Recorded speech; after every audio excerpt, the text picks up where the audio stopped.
ओम शांति। 11 सितंबर 2024 के ईश्वरीय महावाक्य। पहले सुनते हैं आज की मुरली से होमवर्क।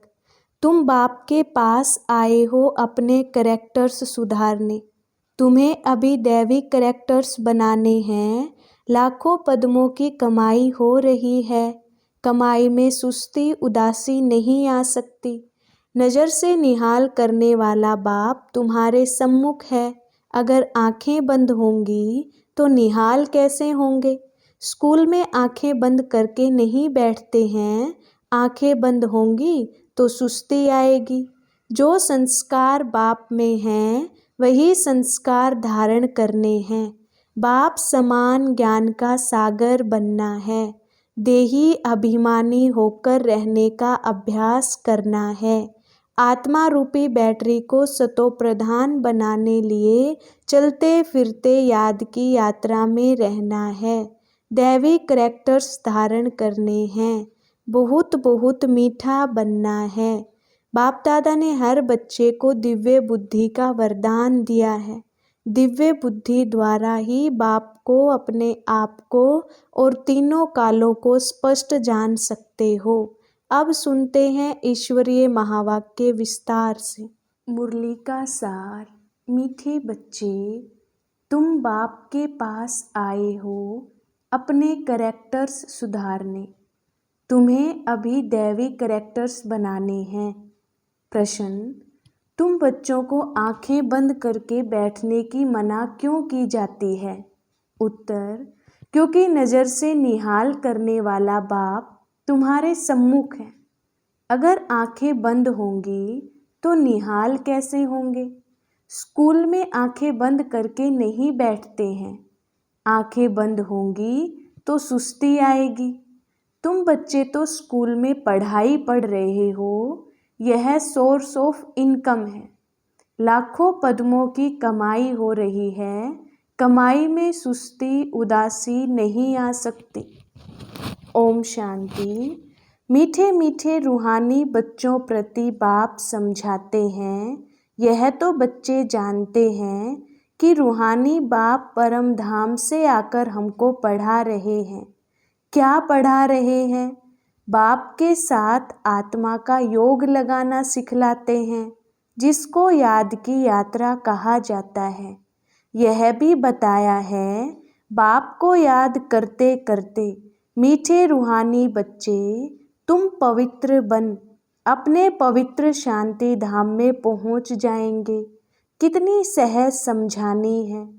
अपने को आत्मा समझो और अपने प्रीतम बेहद के बाप को याद करो, तो तुम्हारे जन्म जन्मांतर के जो पाप हैं वह भस्म होते जाएंगे।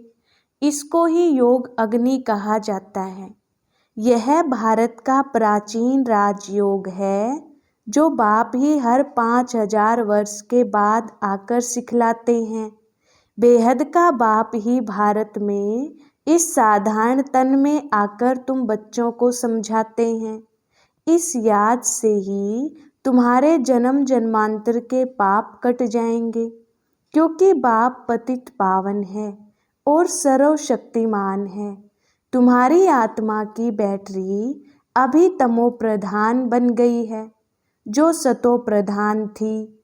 अब उनको फिर से सतो प्रधान कैसे बनाए, जो तुम सतो प्रधान दुनिया में जा सको व शांति धाम घर में जा सको। बच्चों को यह बहुत अच्छी रीति याद रखना है। बाप बच्चों को यह डोज देते हैं। यह याद की यात्रा उठते बैठते चलते फिरते तुम कर सकते हो। जितना हो सके गृहस्थ व्यवहार में रहते हुए कमल फूल समान पवित्र रहना है। बाप को भी याद करना है और साथ साथ दैवी गुण भी धारण करने हैं, क्योंकि दुनिया वालों के तो आसुरी करैक्टर्स हैं। तुम बच्चे यहाँ आए हो दैवी करैक्टर्स बनाने। इन लक्ष्मी नारायण के करैक्टर्स बड़े मीठे थे। भक्ति मार्ग में उन्हों की ही महिमा गाई हुई है। भक्ति मार्ग कब से शुरू होता है यह भी किसको पता नहीं है। अभी तुमने समझा है और रावण राज्य कब से शुरू हुआ, यह भी अब समझा है। तुम बच्चों को यह सारी नॉलेज बुद्धि में रखनी है, जबकि जानते हो हम ज्ञान सागर रूहानी बाप के बच्चे हैं। अब रूहानी बाप हमको पढ़ाने आते हैं। यह भी जानते हो यह कोई ऑर्डिनरी बाप नहीं है, यह है रूहानी बाप जो हमको पढ़ाने आया है। उनका निवास स्थान सदैव ब्रह्मलोक में है। लौकिक बाप तो सबके यहाँ है। यह बच्चों को अच्छी रीति निश्चय में रखना है। हम आत्माओं को पढ़ाने वाला परम पिता परमात्मा है जो बेहद का बाप है। भक्ति मार्ग में लौकिक बाप होते हुए भी परम पिता परमात्मा को बुलाते हैं। उनका एक ही नाम अर्थात शिव है। बाप खुद समझाते हैं, मीठे मीठे बच्चों, मेरा नाम एक ही शिव है। भल अनेक नाम अनेक मंदिर बनाए हैं, परंतु वह सब है भक्ति मार्ग की सामग्री। अर्थात नाम मेरा एक ही शिव है। तुम बच्चों को ही आत्मा ही कहते हैं। शालिग्राम कहें तो भी हर्जा नहीं। अनेका अनेक शालिग्राम है, शिव एक ही है। वह है बेहद का बाप, बाकी सब हैं बच्चे। इसके पहले तुम हद के बच्चे हद के बाप के पास रहते थे। ज्ञान तो था नहीं, बाकी अनेक प्रकार की भक्ति करते रहते थे। आधा कल्प भक्ति की है, द्वापर से लेकर भक्ति शुरू होती है। रावण राज्य भी शुरू हुआ। यह है बहुत सहज बात, परंतु इतनी सहज बात भी कोई मुश्किल समझते हैं। रावण राज्य कब से शुरू होता है यह भी कोई नहीं जानता। तुम मीठे बच्चे जानते हो बाप ही ज्ञान का सागर है। जो उनके पास है वह आकर बच्चों को देते हैं। शास्त्र तो हैं भक्ति मार्ग के। अभी तुम समझ गए हो। ज्ञान, भक्ति और फिर है वैराग्य, यह तीन मुख्य हैं। सन्यासी लोग भी जानते हैं ज्ञान, भक्ति और वैराग्य, परंतु सन्यासियों का है अपना हद का वैराग्य। वह बेहद का वैराग्य सिखला ना सके। दो प्रकार के वैराग्य हैं, एक है हद का, दूसरा है बेहद का। वह है हठयोगी सन्यासियों का वैराग्य, यह है बेहद का। तुम्हारा है राजयोग। वह घर बार छोड़ जंगल में चले जाते हैं तो उन्हों का नाम पड़ जाता है सन्यासी। हठयोगी घर बार छोड़ते हैं पवित्र रहने के लिए, यह भी अच्छा है। बाप कहते हैं भारत तो बहुत पवित्र था, इतना पवित्र खंड और कोई होता नहीं। भारत की तो बहुत ऊंची महिमा है जो भारतवासी खुद नहीं जानते हैं। बाप को भूलने के कारण सब कुछ भूल जाते हैं, अर्थात नास्तिक निधन के बन पड़ते हैं। सतयुग में कितनी सुख शांति थी, अभी कितनी दुख अशांति है। मूल वतन तो है ही शांति धाम, जहाँ हम आत्माएं रहती हैं। आत्माएं अपने घर से यहाँ आती हैं बेहद का पार्ट बजाने। अभी यह है पुरुषोत्तम संगम युग, जबकि बेहद का बाप आते हैं नई दुनिया में ले चलने के लिए। बाप आकर उत्तम ते उत्तम बनाते हैं। ऊंच ते ऊंच भगवान कहा जाता है, परंतु वह कौन है, किसको कहा जाता है, यह कुछ भी समझते नहीं हैं। एक बड़ा लिंग रख दिया है, समझते हैं यह निराकार परमात्मा है। हम आत्माओं का वह बाप है, यह भी नहीं समझते, सिर्फ पूजा करते हैं। हमेशा शिव बाबा कहते हैं रुद्र बाबा व बबूलनाथ बाबा नहीं कहेंगे। तुम लिखते भी हो शिव बाबा याद हैं, वर्षा याद हैं, यह स्लोगन्स घर घर में लगाने चाहिए। शिव बाबा को याद करो तो पाप भस्म होंगे, क्योंकि पतित पावन एक ही बाप है। इस पतित दुनिया में तो एक भी पावन हो नहीं सकता, पावन दुनिया में फिर एक भी पतित नहीं हो सकता। शास्त्रों में सब जगह पतित लिख दिए हैं। त्रेता में भी कहते रावण था, सीता चुराई गई, श्री कृष्ण के साथ कंस, जरासंधी, हिरण्यकश्यप आदि दिखाए हैं, श्री कृष्ण पर कलंक लगा दिए हैं।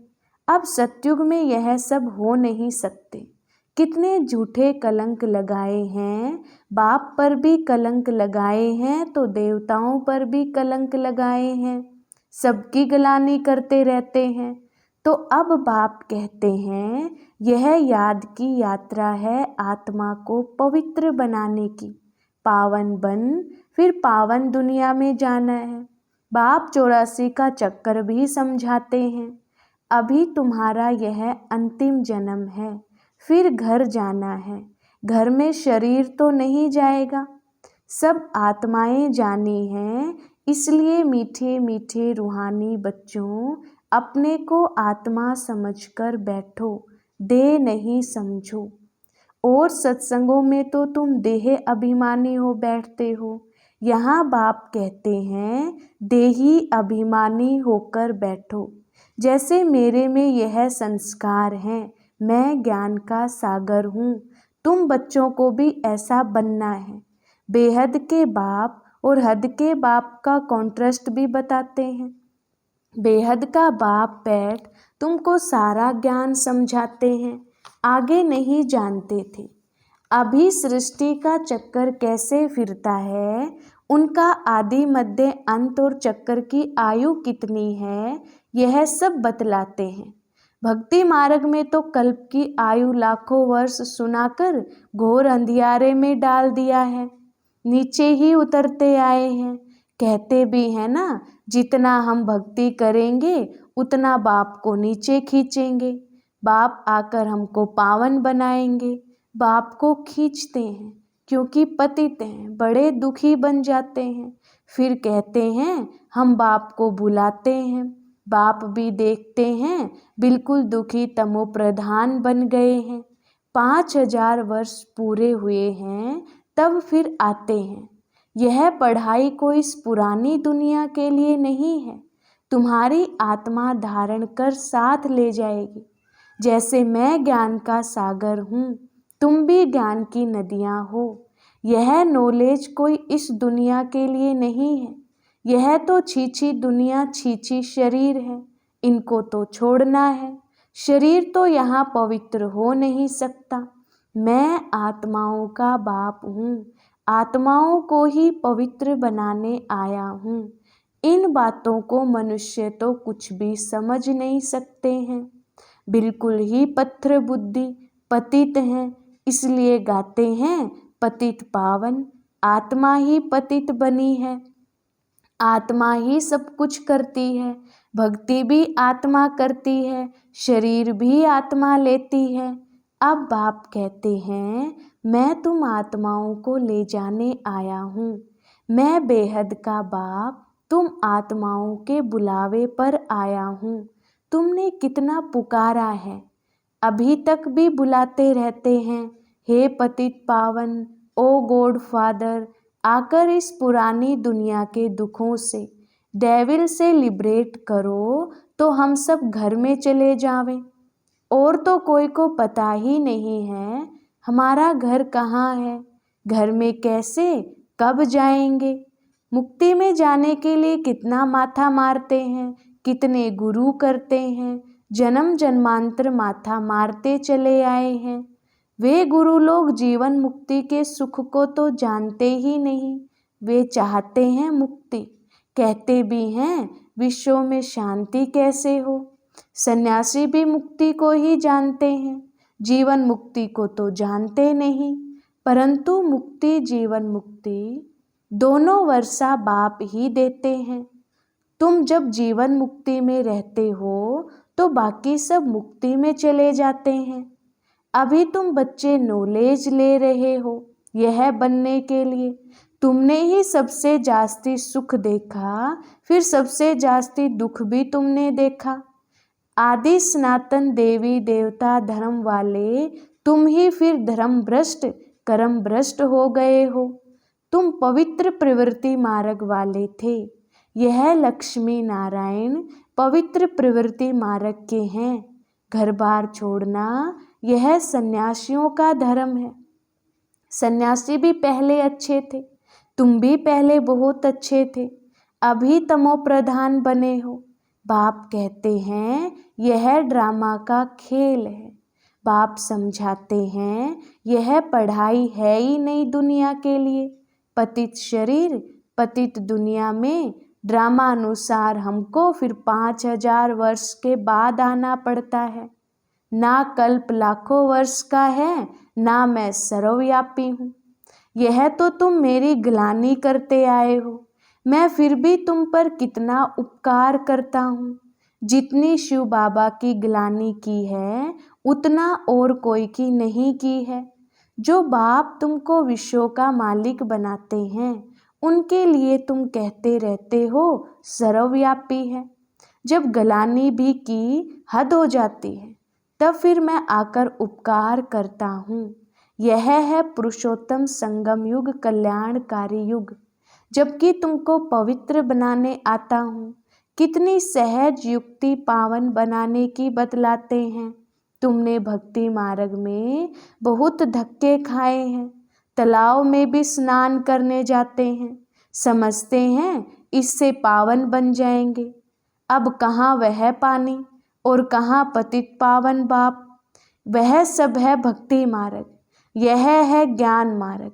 मनुष्य कितने घोर अंधियारे में हैं, कुंभकर्ण की नींद में सोए हुए हैं। यह भी तुम जानते हो, गाया भी जाता है विनाश काले विपरीत बुद्धि विनशंति। अभी तुम्हारी नंबरवार पुरुषार्थ अनुसार प्रीत बुद्धि है, पूरी नहीं है, क्योंकि माया घड़ी घड़ी भुला देती है। यह है 5 विकारों की लड़ाई। 5 विकारों को रावण कहा जाता है। रावण पर गधे का शीश दिखाते हैं। बाबा ने यह भी समझाया है स्कूल में कब आंखें बंद करके नहीं बैठना होता है। वह तो भक्ति मार्ग में भगवान को याद करने की शिक्षा देते हैं कि आंखें बंद करके बैठो। यहाँ तो बाप कहते हैं यह स्कूल है। सुना भी है नजर से निहाल, कहते हैं यह जादूगर है। अरे वह तो गायन भी है। देवताएं भी नजर से निहाल होते हैं। नजर से मनुष्य को देवता बनाने वाला जादूगर हुआ ना। बाप बैटरी चार्ज करे और बच्चे आंखें बंद करके बैठे तो क्या कहेंगे। स्कूल में आंखें बंद कर नहीं बैठते, नहीं तो सुस्ती आती है। पढ़ाई तो है सोर्स ऑफ इनकम, लाखों पद्मों की कमाई है। कमाई में कभी उबासी नहीं लेंगे। यहाँ आत्माओं को सुधारना है। यह एम ऑब्जेक्ट खड़ी है। उन्हों की राजधानी देखनी हो तो जाओ देलवाड़ा में। वह है जड़, यह है चैतन्य देलवाड़ा मंदिर। देवताएं भी हैं, स्वर्ग भी है। सर्व का सदगति दाता आबू में ही आते हैं, इसलिए बड़े ते बड़ा तीर्थ आबू ठहरा। जो भी धर्म स्थापक अथवा गुरु लोग हैं सबकी सदगति बाप यहाँ आकर करते हैं। यह सबसे बड़ा तीर्थ है, परंतु गुप्त है, इनको कोई जानते नहीं है। अच्छा, मीठे मीठे शिकिलधे बच्चों प्रति माता पिता बाप दादा का याद प्यार और गुड मॉर्निंग। रूहानी बाप की रूहानी बच्चों को नमस्ते।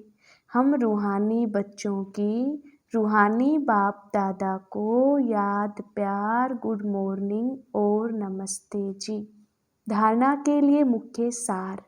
पहली पॉइंट, जो संस्कार बाप में हैं वही संस्कार धारण करने हैं। बाप समान ज्ञान का सागर बनना है। देही अभिमानी होकर रहने का अभ्यास करना है। दूसरी पॉइंट, आत्मा रूपी बैटरी को सतो प्रधान बनाने के लिए चलते फिरते याद की यात्रा में रहना है। दैवी करैक्टर्स धारण करने हैं। बहुत बहुत मीठा बनना है। वरदान, त्रिकालदर्शी बन। दिव्य बुद्धि के वरदान को कार्य में लगाने वाले सफलता संपन्न भव। विस्तार, बाप दादा ने हर बच्चे को दिव्य बुद्धि का वरदान दिया है। दिव्य बुद्धि द्वारा ही बाप को, अपने आप को और तीनों कालों को स्पष्ट जान सकते हो, सर्व शक्तियों को धारण कर सकते हो। दिव्य बुद्धि वाली आत्मा कोई भी संकल्प को कर्म व वाणी में लाने के पहले हर बोल व कर्म के तीनों काल जानकर प्रैक्टिकल में आते हैं। उनके आगे पास्ट और फ्यूचर भी इतना स्पष्ट होता है जितना प्रेजेंट स्पष्ट है। ऐसे दिव्य बुद्धि वाले त्रिकालदर्शी होने के कारण सदा सफलता संपन्न बन जाते हैं। स्लोगन: संपूर्ण पवित्रता को धारण करने वाले ही परमानंद का अनुभव कर सकते हैं। अच्छा, ओम शांति।